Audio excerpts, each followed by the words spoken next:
Satu-satu. Terus.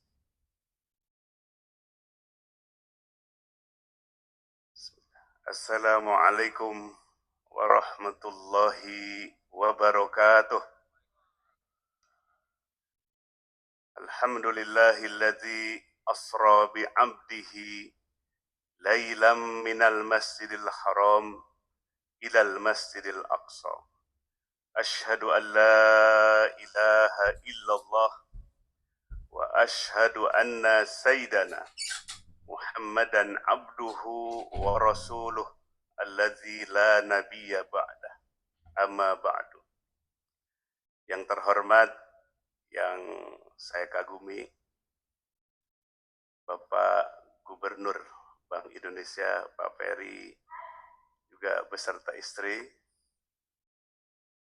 Alhamdulillah saya sangat respect dan sudah dikasih buku. Bukunya Simfoni 3 Akal Kita. Itu adalah perpaduan atau mengintegrasikan 3 disiplin ilmu. Ilmu tentang keislaman, ilmu tasawuf, Imam Al-Ghazali, kemudian ilmu psikologi modern, beserta ilmu medis. Mudah-mudahan terus buku itu memberikan manfaat dan berkah bagi kita semua. Yang terhormat Bapak Deputi, para direktur, hadirin wal hadirat rahimakumullah. Mari sama-sama di acara yang sangat bernilai ini untuk membukakan mata hati kita, selalu memuji dan bersyukur kehadirat Allah Subhanahu wa Ta'ala yang tidak pernah berhenti memberikan karunia kepada setiap diri kita. Mudah-mudahan Allah jadikan kita menjadi abdan syakuro, hamba yang pandai berterima kasih, bersyukur kepada Allah. Kita sudah Ramadan, pintu gerbangnya sudah di depan kita. Sebutnya tarhib. Tarhib itu menyambut, karena akan datang tamu agung bulan Ramadan. Dan kata para ulama, bulan Sya'ban, apalagi nisfu Sya'ban, nanti malam, itu adalah sebagai warming up, ya, pemanasan sebelum datang Ramadan. Jangan sampai Bapak Ibu sekalian, baru Ramadan hari ketiga, sudah mah.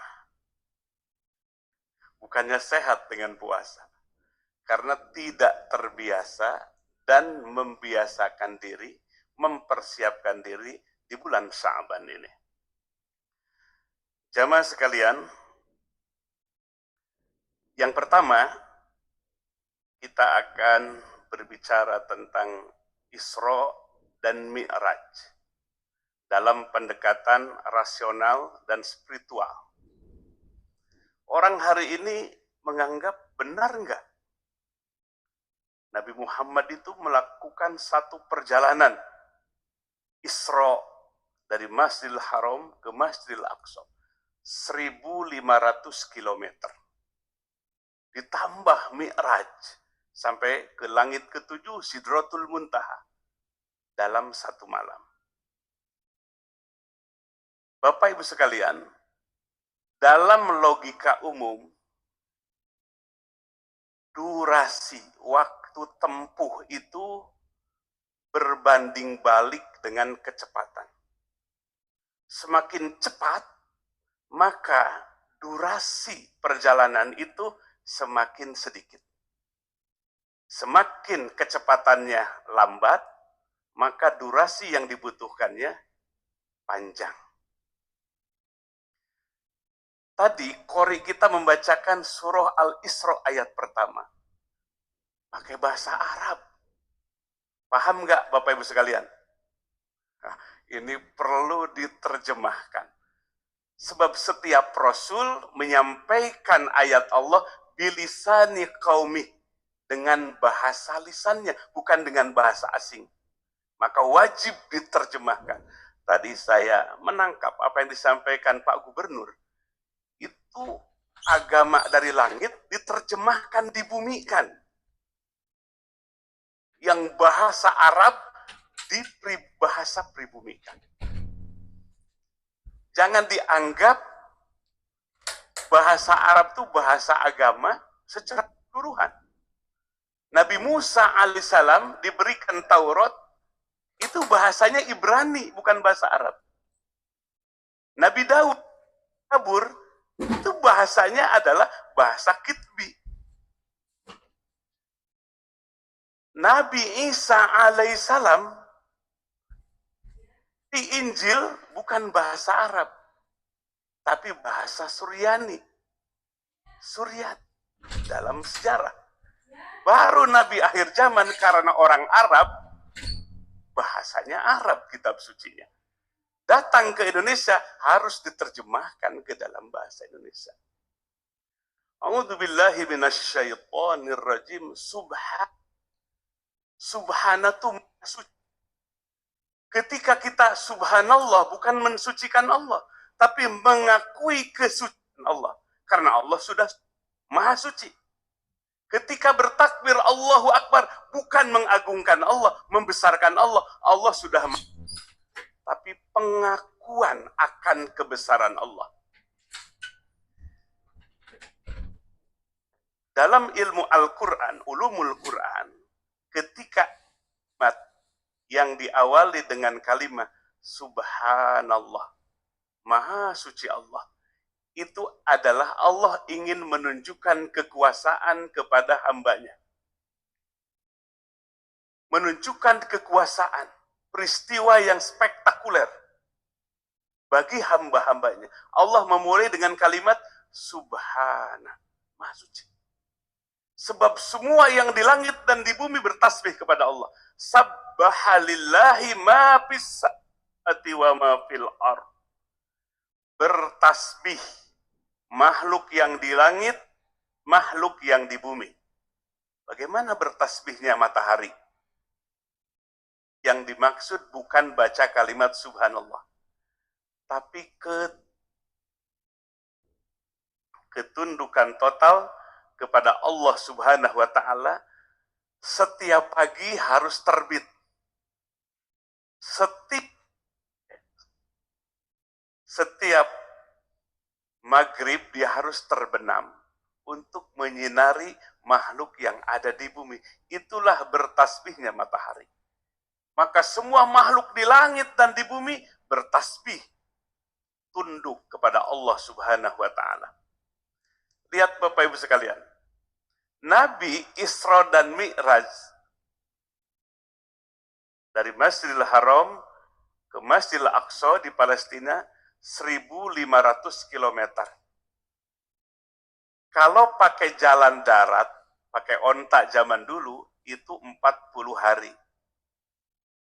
40 hari.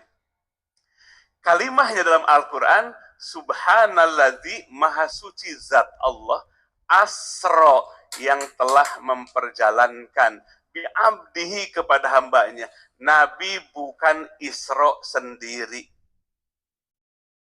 Tapi kalimahnya Nabi diperjalankan oleh Allah. Tadi, dalam logika umum, semakin cepat kecepatannya, semakin pendek durasinya.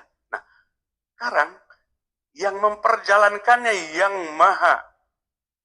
Walillahil asma'ul husna, milik Allah nama-nama yang mulia, menunjukkan kemuliaannya. Jadi, ini maaf terganggu ya.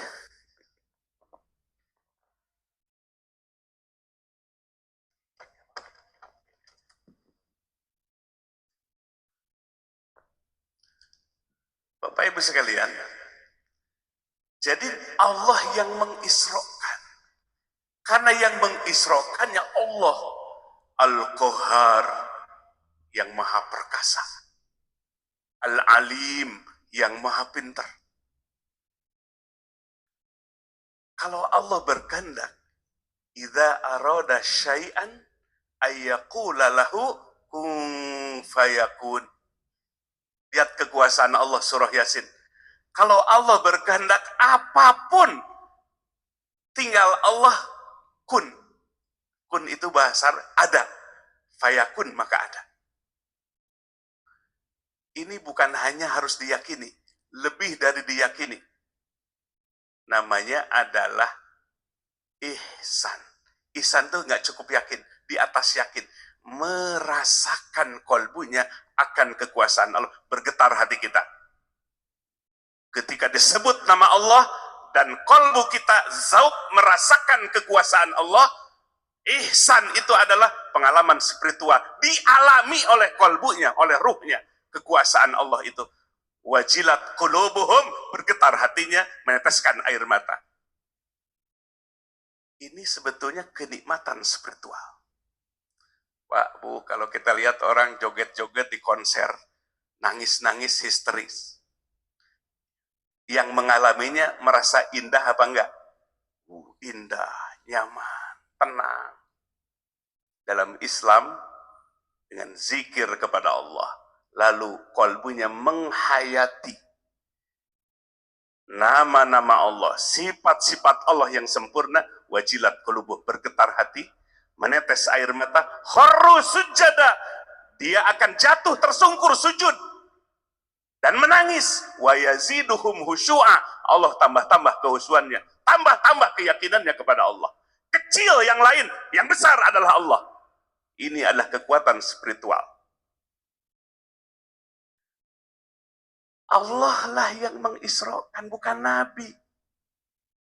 Karena yang mengisrakannya yang maha, perjalanan yang panjang itu, dari Masjidil Aqsa naik sampai ke langit 7, sampai ke Sidratul Muntaha, cukup tidak satu malam pun enggak.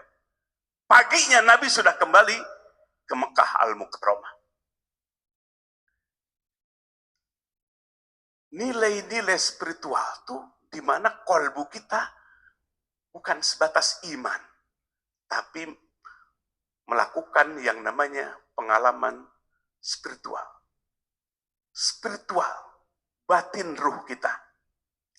Maka oleh sebab itu Bapak Ibu sekalian, sedikit akan dibedah ini. Siap nggak dibedah diri kita? Kata para ulama, kalau kita ingin mengenal Allah, ma'rifat Allah, supaya kangen betah dengan Allah, kenali diri kita. Man arafa nafsah faqad araf rabbah. Barang siapa yang mengenal diri kita, dia akan mengenal Tuhannya. Bapak Ibu sekalian, manusia itu makhluk yang unik. Dalam surah At-Tin, laqad khalaqnal insana fi ahsani taqwim. Sungguh kami telah ciptakan insan manusia dalam wujud terbaik dibandingkan dengan makhluk yang lain, termasuk para malaikat. Dan itu telah diuji. Ketika masih di surga, Adam baru diciptakan, dikasih ilmu oleh Allah, suruh untuk dipresentasikan di hadapan malaikat dan jin. Para malaikat bertasbih kepada Allah. Diperintahkan sujud bersujud, kecuali iblis. Itu manusia unggul, makhluk yang unggul. Syaratnya mau belajar. Syaratnya tunduk kepada Allah Subhanahu wa ta'ala. Manusia martabatnya lebih tinggi bahkan dibandingkan para malaikat sekalipun. Nah, kalau kita bedah manusia itu unik. Yang pertama ada dua elemen besar. Yang pertama adalah elemennya itu min alam as-sufli, dari dimensi yang rendah. Itulah fisik manusia dari tanah kita injek tiap hari. Di dalam biologis manusia, Allah berikan namanya syahwat untuk memenuhi keinginan dan kebutuhannya. Kemana sih keinginan dan kebutuhan fisik manusia? Al-Quran menyebutkan zuyina linnas hubbus syahawati minan nisa ila akhir ayat. Zalika mata'ul hayati dunya. Allah hiasi manusia dengan syahwat. Syahwat itu adalah berfungsi untuk memenuhi keinginan dan kebutuhan fisik manusia. Semua keinginan fisik manusia hanya kepada benda. Sebab fisik kita dari tanah. Keinginannya hanya kepada fisik atau materi. Itu yang disebut dengan penyakit materialistik. Bapak Ibu sekalian, jurnal ilmiah Jepang tuh merilis 90% penyakit fisik, jantung lah, liver lah, apalagi diabetes, 90% adalah dari pikiran, dari jiwa, bukan dari makanan. 90% rusaknya gangguan fisik kita, jantung kita, ginjal kita, dapat gangguan 90% dari mental. Dari pikiran kotor. Itu ya penyakit-penyakit anxiety disorder. Rasa khawatir, rasa takut. Pak, Bu, maaf, saya tanya. Pingin gak jabatan tinggi tapi rasa takut. Mau nggak? Banyak uang tapi di hatinya rasa takut aja. Khawatir aja. Kira-kira mau nggak? Enggak kan? Rasa takut itu karena saking materialistiknya. Hari esok, sekarang sedang makan, takut besok nggak makan. Sekarang sedang menjabat, besok takut dicopot jabatannya. Jadi, ini adalah gangguan mental. Kenapa? Karena penyakit materialistik semua. Kebendaan. Semua diukur tuh kemuliaan tuh dengan materi. Penyakit bipolar. Kalau lagi seneng, habis-habisan, bereforia. Datang aja masalah sedikit, langsung kayak kerupuk kena hujan. Frustasi lah. Putus asa lah. Ini penyakit hari ini. Nah, lalu yang kedua, itu tadi fisik manusia. Dan sifatnya seperti itu. Yang kedua, ada yang disebut dengan ruh, spirit. Di mana Allah ciptakan ruh itu dari dimensi tertinggi. Kalau fisik manusia, dimensi terendah tanah. Dimensi tertinggi, min alamil ulwi. Bagaimana Allah menciptakan ruh? Wa nafakhtu fihi min ruh. Allah tiupkan saja ruh itu. Dari diri Allah. Ditiupkan. Jadi ruh kita. Maka ruh itu bersifat permanen, dipermanenkan oleh Allah. Kalau fisik sebaliknya, dia akan sirna. Pak, fisik kita masuk 40 tahun, wah segar, bugar, lagi puncak-puncaknya. 41, 50, 60, 70, 80 gimana? Turun. Wa man nu'ammirhu nunaqisu fil khalqi afala ya'qilun. Surah Yasin. Barang siapa yang bertambah umurnya sampai 50, 60, 70, 80, nunaqisu fil khalqi. Aku kurangi fisiknya. Kalau ngaji, ya terasa kaki itu asam urat naik. Tapi bapak-bapak, Bu, jam 2 pengen dibangunin sepak bola. Aneh itu, penyakit asam uratnya hilang. Itu aneh bin ajaib namanya. Nah, jadi itulah fisik dan ruh. Nah, ruh ini permanen, Pak. Tidak akan pernah tua, tidak akan pernah mati. Mati sesungguhnya hanya berpisahnya ruh dengan jasad. Jasad masuk kembali kepada tanah, ruh kembali kepada Allah. Di alam barjah namanya. Mana alam barjah itu? Dari bumi paling bawah sampai langit ketujuh, itu alam barjah. Maka ketika Nabi Mi'raj di langit 1, 2, sampai 7 berjumpa dengan para nabi, sebab alam barjahnya di tempat yang tinggi. Tapi orang yang banyak dosa, dalam kitab Ar-Ruh karangan Ibnu Qayyim Al-Jauziyah, bisijin, di bawah tanah paling bawah, laksana penjara bagi ruh yang banyak dosa, tidak sempat tobat kepada Allah. Nah, dalam ruh itu ada, ruh itu tidak bisa kita mendeteksi. Para sahabat orang Arab bertanya kepada Nabi, yas'alunaka anir ruh. Mereka bertanya kepada engkau tentang ruh. Apa ruh? Kul, katakan wahai Nabi, ar-ruhu min amri rabbik. Ruh itu urusan Tuhanmu. Kita tidak akan tahu, dimensinya tinggi sekali. Kita tidak akan bisa mendeteksinya. Yang bisa dideteksi dari ruh adalah kolbu. Nah, inilah bidang ilmu tasawuf atau ilmu ihsan di dalam Islam. Kolbu yang bisa kita amati. Maka oleh sebab itu, kalau ingin meningkat kualitas spiritualnya, ruhaninya, maka perhatikan kolbu kita. Kalau kolbu itu seperti fisik.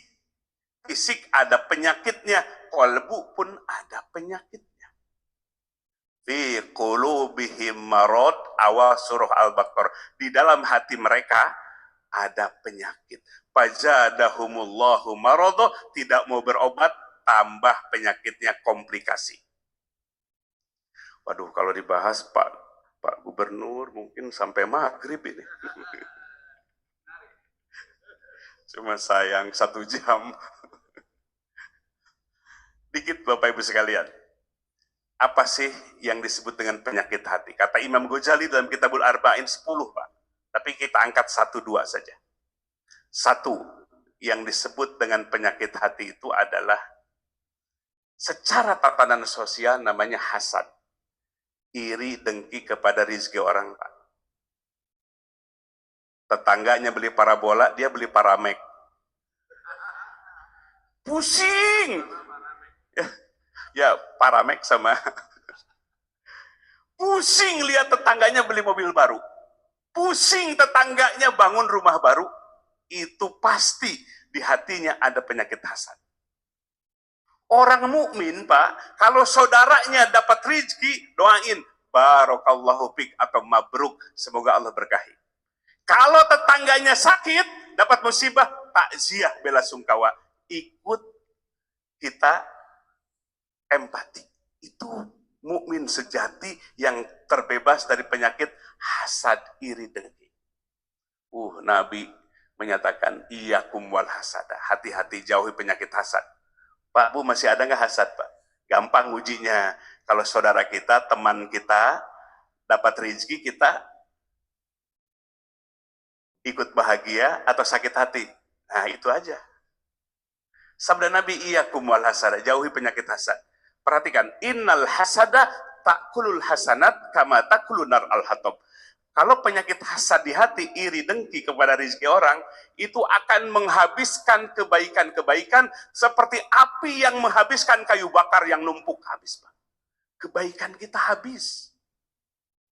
Makanya jauhi. Biasanya penyakit hasad itu yang satu lifting, Pak. Tukang beras kalau di pasar. Tukang emas dengan tukang emas kalau di... Pokoknya aspek sosial. Hati-hati. Itu penyakit hati. Kalau ada, Pak, rusak rohani kita. Kefitrahannya rusak. Yang kedua, penyakit hati itu kalau beribadah, konteks beribadah selalu pingin ada riaknya. Riak itu beribadah kepada Allah, tapi pingin dapat insentif sosial. Kan yang memerintahkan ibadah itu Allah. Tapi di balik itu pingin dapat insentif sosial. Pujian dari saudara, penghormatan dari teman kita, rajin sholat, ngaji, mumpung ada Pak Gubernur gitu. Di hatinya, bukan karena Allah. Jadi ingin di balik ibadahnya pingin dapat pujian dari manusia. Padahal yang merintahkan ibadah siapa? Allah. Semestinya motivasi kita adalah lillah, karena Allah. Jangan ada embel-embel dari manusia ingin dapat insentif sosial tadi. Itu penyakit. Penyakit hati dalam ibadah. Kata Imam Ghazali dalam kitab Minhajul Abidin, hancur ibadahnya. Dalam Quran disebutkan, orang yang sodako, banyak sodakohnya, tapi pingin dilihat oleh manusia, ingin dapat pujian dari manusia, itu seperti batu yang besar, di atasnya ada pasir, datang angin besar, satu butir pun tidak tersisakan, hilang semua amal solehnya, amal ibadahnya. Kalau ria, aduh ya Allah sayang, ibadah udah capek-capek, tapi di hati nggak dijaga. Tumbuh di hati, pingin dapat pujian. ingin dapat kedudukan sosial, maka ibadah yang sudah kita usahakan itu hancur di sisi Allah Subhanahu wa Ta'ala. Itu tugas yang pertama dalam rangka memanage kolbu supaya spirit ruh kita kuat. Kolbu yang harus kita perhatikan. Yang kedua, itu namanya konsep pembersihan kolbu. Yang kedua, kolbu itu perlu untuk didandani, dihiasi. Dengan cara apa? Sifat yang terpuji. Tadi Pak Gubernur sampaikan, tawakal. Itu salah satu sifat terpuji, Pak. Di dalam hati. Ada berapa 10 yang disebut sifat terpuji yang akan menghiasi kolbu kita. Maka Nabi Shallallahu Alaihi Wasallam adalah orang yang indah hatinya. Kenapa? Sifat-sifat terpuji tertanam dalam kolbunya. Sebutkan saja satu persatu. Ada namanya zuhud. Zuhud itu Bapak Ibu sekalian kaitan dengan dunia kita. Di hati orang zuhud tidak merasa memiliki. An'amta alaihim. Ini semua anugerahmu ya Allah. Kalau sudah diakui ini anugerahmu ya Allah, berarti amanah kepercayaan. Besok lusa akan dipertanggungjawabkan. Kullun mas'ula, semua nikmat akan dipertanggungjawabkan di hadapan Allah setelah kematian. Kita bukan binatang. Nikmat sempurna. Binatang rezekinya cuma sedikit. Maka setelah mati selesai, dikubur selesai. Tapi manusia diberikan nikmat yang tak terhingga. Setelah kematian tidak selesai. Ruhnya hidup di alam barzah dan akan dipinta pertanggungjawaban. Mata, telinga, mulut, kaki, semua nikmat tidak akan terhitung. Itu semua tummalatus alunna yauma izin anin naim akan dipinta pertanggungjawaban oleh Allah Subhanahu wa Ta'ala. Nah, itu zuhud, kita merasa memiliki. Sehingga dunia itu tidak dijadikan tujuan, tapi alat. Tujuannya cari ridho Allah. Mahal ridho Allah itu. Abadi sifatnya, bukan sementara. Tapi kalau dunia dijadikan tujuan, jabatan dijadikan tujuan, jadi kebanggaan. Dan untuk memperolehnya, tidak tahu halal dan haram. Yang penting dapat target. Itu kalau dunia dijadikan tujuan. Tapi kalau dunia hanya media, Allah yang jadikan tujuan. Ridho dan cintanya Allah. Itu yang jadi target. Itu yang jadi goal kita. Maka dalam menempuh kehidupan ini, setiap langkah, setiap napasnya dia berhati-hati. Karena semua diawasi oleh Allah Subhanahu wa Ta'ala. Tidak akan bisa lepas, walaupun sejengkal, sekejap mata dari pengawasan Allah. Ar-Raqib, salah satu nama Allah dari 99, yang maha mengawasi. Ya'lamu kha'inatal a'yun wa ma tukhfi sudur. Allah mengetahui sekejap mata kita hianat melihat apa yang diharamkan oleh Allah. Apa yang disembunyikan dalam hati, semuanya diawasi oleh Allah Subhanahu wa Ta'ala. Zuhud jadikan dunia alat sarana ibadah. Jabatan kita ini manfaatkan karena terbatas waktunya. Tadi sudah disampaikan banyak oleh Pak Gubernur, ini adalah amanah. Ibadah. Kerja ini ibadah. Ibadah itu adalah dua. Di dunia dapat untungnya, di akhirat dapat. 1 kali langkah, 20 dapat. 1 kali bekerja, dunia dapat, di akhirat dapat pahala. Itu pentingnya. Maka oleh sebab itu di mana kerja kita jadi ibadah? Tergantung di hati. Nabi bersabda, innamal a'malu binniyat. Hanya saja amal-amal itu bisa jadi ibadah atau tidak, tergantung niat. Niat itu di mana? Di hati, Pak. Sebelum melangkah ke kantor, di hati, menghadap dulu kepada Allah. Ya Allah, aku akan melangkahkan kaki ini, mencari ridho-Mu ya Allah. Indah, Pak. Bekerjanya akan, integritasnya akan tinggi. Kenapa? Dipersembahkan kepada Allah. Bekerja ini hakikatnya dipersembahkan kepada Allah yang menguasai seluruh alam semesta ini. Bukan hanya penguasa Indonesia, tapi penguasa seluruh alam semesta. Rabbul Alamin dalam surah Fatihah. Allah itu adalah penguasa seluruh alam semesta. Baru juhud, kemudian ada sobar. Tahan diri, Pak. Kalau belum selesai jangan dulu pulang. Syukur, berterima kasih. Itu sifat terpuji. Tawakal, menggantungkan semua urusan kepada Allah di balik usaha maksimal kita. Itu tawakal. Ridho, kita tuh ridho menerima sukarela apapun yang ditakdirkan oleh Allah. Tapi berserah total kepada ini semua sifat terpuji yang harus menghiasi kolbu kita. Nabi SAW hebat, dipuji oleh Allah karena memiliki hati yang bersih sekaligus hati yang indah.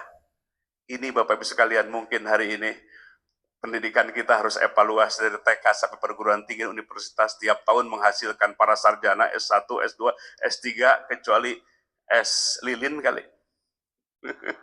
S1, S2, S3 selesai. Baru ijazah yang dipegang. Tapi belum sampai ke dalam kolbu ilmunya. Belum jadi akhlak. Belum untuk meningkatkan integritas kejujuran. Itu adalah PR kita.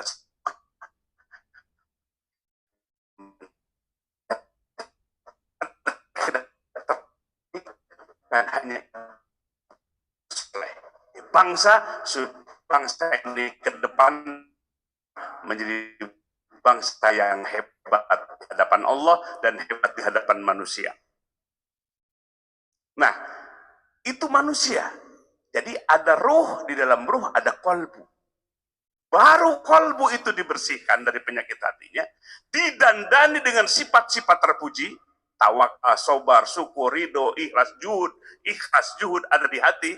Yang ketiga, hati itu akan tajalli. Tajalli itu apa? Nampak Allah.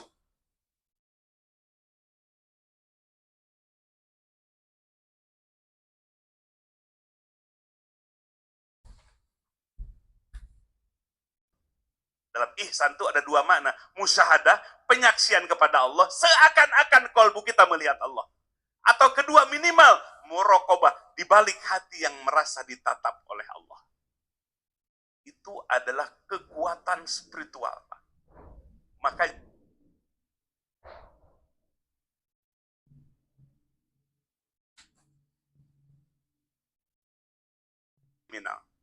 kenapa? Cukuplah Allah.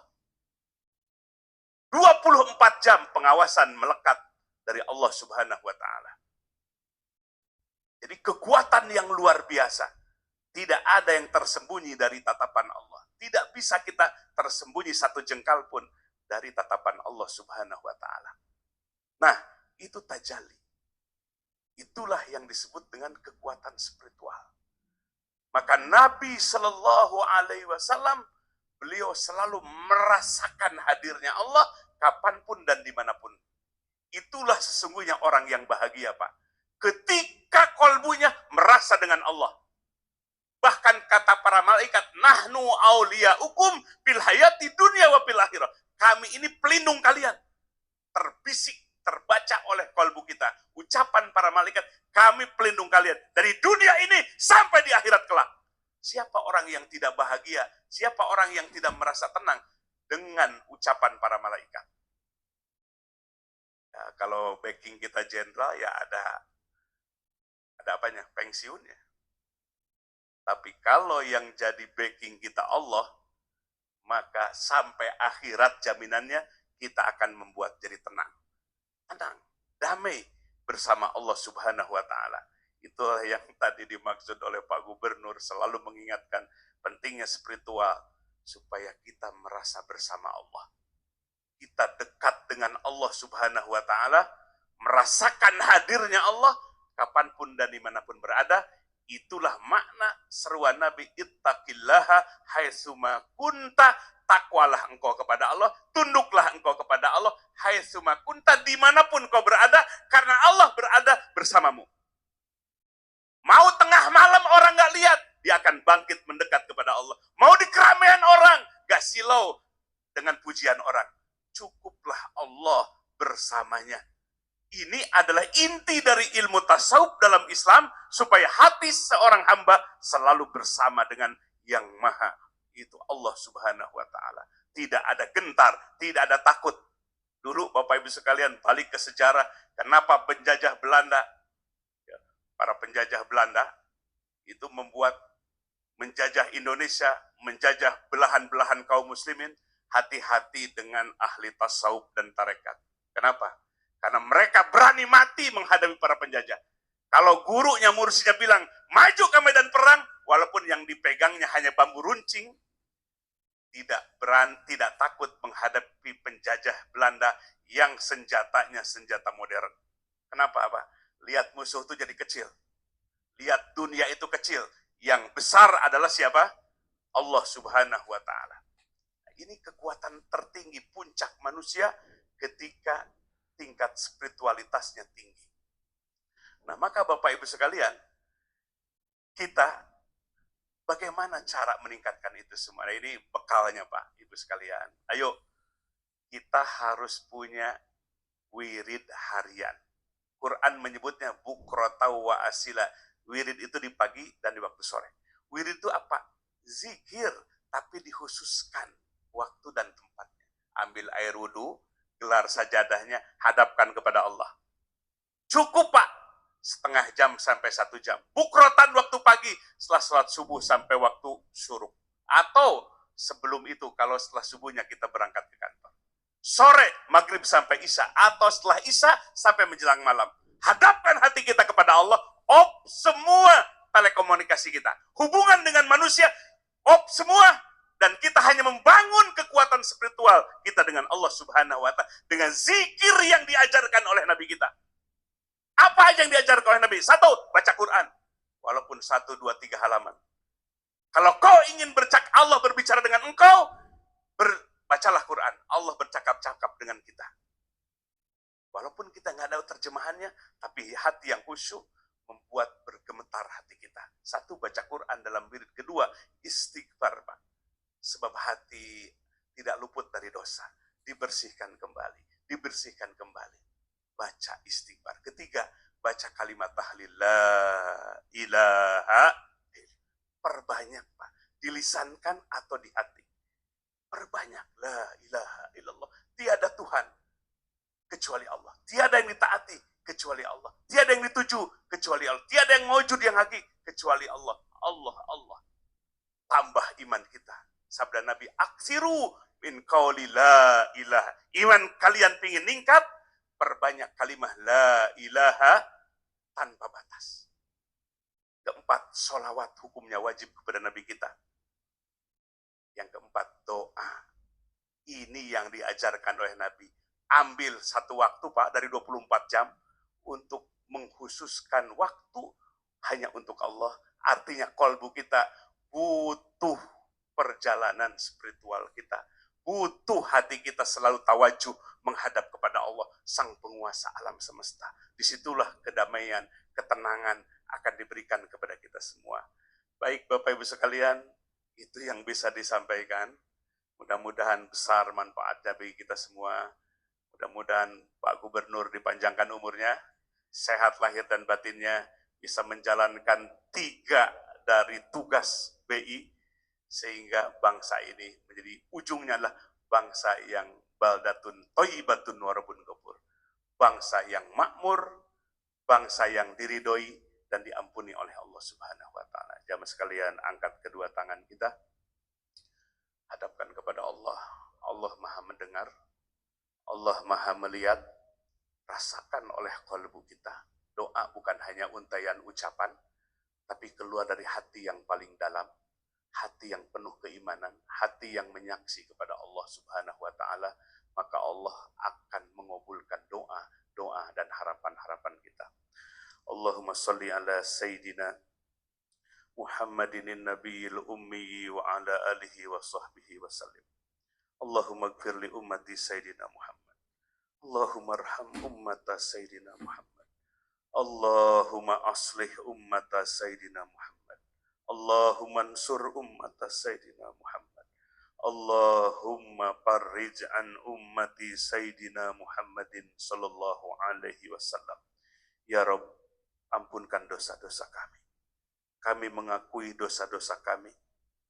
Ya Rabb, betapa banyaknya dosa yang kami perbuat. Kami tidak bisa menyebutkan satu persatu. Dosa yang kami perbuat mulai dari balik sampai siang hari ini. Ya Rabb, bersihkan hati kami dari seluruh penyakit-penyakit hati kami. penyakit bangga diri, penyakit sombong, penyakit ria, penyakit iri dan dengki. Beningkan kolbu kami ya Rabb. Hidupkan hati kami bisa zikir selama-lamanya. Sepanjang jantung kami berdetak, kami bisa zikir kepadamu. Ya Rabb, ampunkan pula dosa kedua orang tua kami. Ibu yang telah mengandung 9 bulan, yang telah melahirkan dengan jerih payah. Siang dan malam, ayah yang telah menafkahi kami, banting tulang peras keringat. Dan ada di antara mereka yang tidak bisa berkumpul lagi dengan kami, ya Rabb. Betapa menyesalnya dulu di masa hidupnya kami banyak menyakiti hati mereka, membebani perasaan mereka. Kami belum bisa membahagiakan mereka. Kami sadar, ya Rabb, di tempat ini. Ampunkan dosa-dosa mereka. Jadikan alam kuburnya raudhatun min riyadil jannah, taman-taman surga yang membahagiakan mereka. Ya Rabb, kematian semakin mendekat. Hari berganti minggu, minggu berganti bulan, bulan berganti tahun. Bukan menjauh ajal kematian kami. Semakin berkurang sisa umur kami. Karena ketika kami dalam kandungan ibu, telah Engkau tetapkan ajal kematian kami, dan Engkau rahasiakan ajal kematian dalam umur kami. Ya Rob, mampukan kami menjadi hamba yang bertaubat-taubatan nasuha. Ya Rob, bangkitkan kesadaran hati kami. Bisa menunaikan perintah-perintah-Mu, menjauhi larangan-Mu. Mengisi lembaran demi lembaran catatan amal dengan amal soleh yang ikhlas.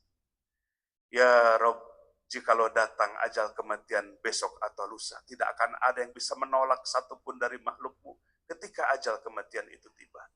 Jadikan kematian kami di saat itu nanti kematian husnul khotimah. Mampukan lisan ini mengucapkan kalimah thayyibah, kalimah yang paling besar, kalimah la ilaha illallah. Jauhkan ya Rabbi kematian kami nanti, kematian yang buruk, kematian su'ul khatimah, kematian orang-orang yang terus bergelimang dengan dosa dan kemaksiatan. Jauhkan kami dari kematian yang buruk, kematian su'ul khatimah. Ya Ghaniyu agnina bifadlika amman siwa. Wahai Dat yang maha kaya, wahai yang menggenggam alam semesta, limpahkan kepada kami, curahkan kepada kami rezeki yang berkah. Ya Rabb, jadikan bangsa ini bangsa yang bermartabat. Bangsa yang meletakkan semua kebijakannya dalam nilai-nilai-Mu yang luhur dan mulia. Ya Rabb, jadikan pemimpin-pemimpin kami, pemimpin-pemimpin yang amanah. Pemimpin-pemimpin yang selalu tiap malamnya menjerit kepadamu, munajat kepadamu.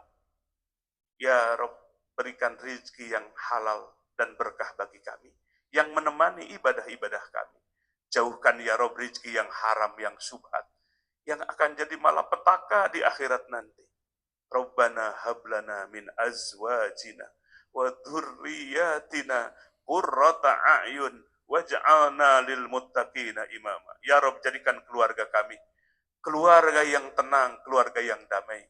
Semua keluarga kami Engkau jadikan ahli takwa, ahli ibadah. Jadikan dari generasi anak cucu kami generasi yang berilmu dan bertakwa. Di saat kami sudah ada di alam kubur nanti, terputus semua amal kebaikan, ada harapan doa-doa terbaik dari anak cucu kami. Rabbana atina fid dunya hasanah. Wahai Rabb, wahai Tuhan kami, kumpulkan kami dengan para ulama di dunia ini. Sinari hati kami dengan bimbingannya ya Rabb. Kumpulkan kami di alam kubur dengan guru-guru kami.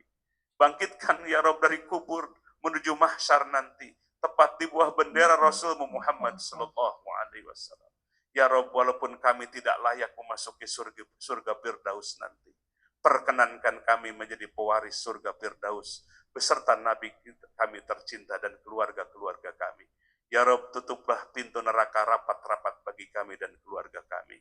Ya Rabb, kami bangkit dari majlis yang mulia ini, kecuali Engkau telah ampuni seluruh dosa-dosa kami, seperti bayi yang terlahir ke bumi ini. Wa sallallahu ala sayyidina Muhammadin wa ala alihi wa sahbihi wa sallam. Walhamdulillahi rabbil alamin. Bacakan surah Al-Fatihah.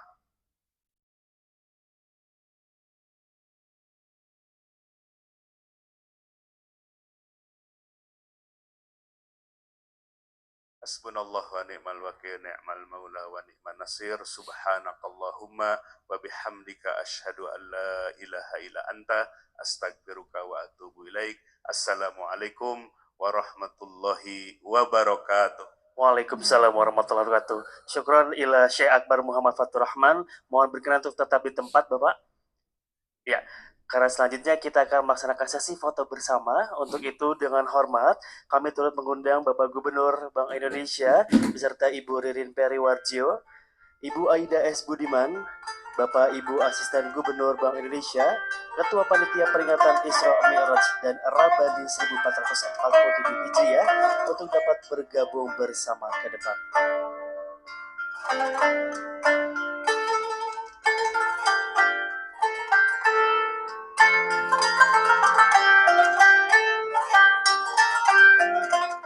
Kami persilakan Bapak Ibu pimpinan satuan kerja yang hadir di majelis kuliah ini. Kami persilakan untuk dapat bergabung dalam sesi foto bersama.